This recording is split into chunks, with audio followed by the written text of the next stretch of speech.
ಹೆಂಡತಿ ಮನೆಗೆ ಬಂದವರು ನಾವಿದ್ದೇವೆ.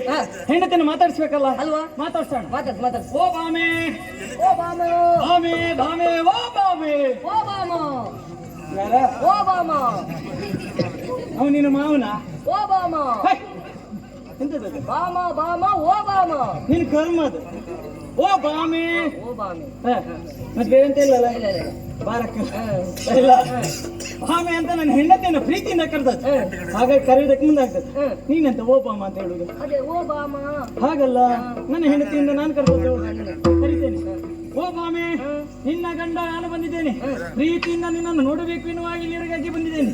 ನಾನು ಬಂದಿದ್ದೇನೆ. ಸಖಿ, ಕೇಳಿದೆಯೇನೆ? ಮನೆ ಹೊರಗಡೆ ಯಾರೋ ಬಂದಿದ್ದಾರೆ. ಬಂದವರು ನಾನು ಬಂದಿದ್ದೇನೆ ಎನ್ನುವುದಾಗಿ ಹೇಳ್ತಾ ಇದ್ದಾರೆ. ಹಾಗಾದ್ರೆ ಬಂದವರಿಗೆ ಹೆಸರಿಲ್ವೇನೆ? ಯಾರು ಅಂತ ಕೇಳೆ. ಬಂದವರು ಯಾರದು? ರಾಗಳೇ ಇಲ್ಲ. ಇದು ಆಗಬೇಕು. ಬಂದವ ನಾನು ಬಂದಿದ್ದೇನೆ ಅಂತ ಹೇಳಿದ್ರೆ ಅವಳಿಗೆ ಅರ್ಥ ಆಗ್ತದ?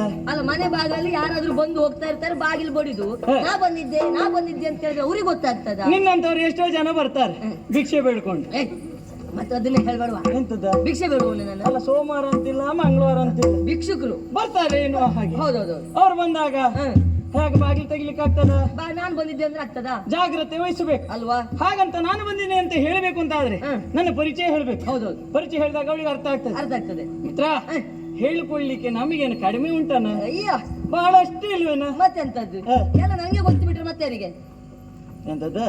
ನಂಗೆ ಗೊತ್ತು, ಮತ್ತೆ ಯಾರಿಗೂ ಗೊತ್ತಿಲ್ಲ ಅಂತ? ಅಲ್ಲ, ಅದು ಎಲ್ಲರಿಗಿಂತ ಹೆಚ್ಚು ನಂಗೆ ಗೊತ್ತು ಅಂತ. ನೀ ಜೊತೆಲಿ ಇರುವವ ಅಲ್ವಾ? ಹಾಗಾಗಿ ನಿನಗೆ ಗೊತ್ತುಂಟು ಎನ್ನುವ ಹಾಗೆ.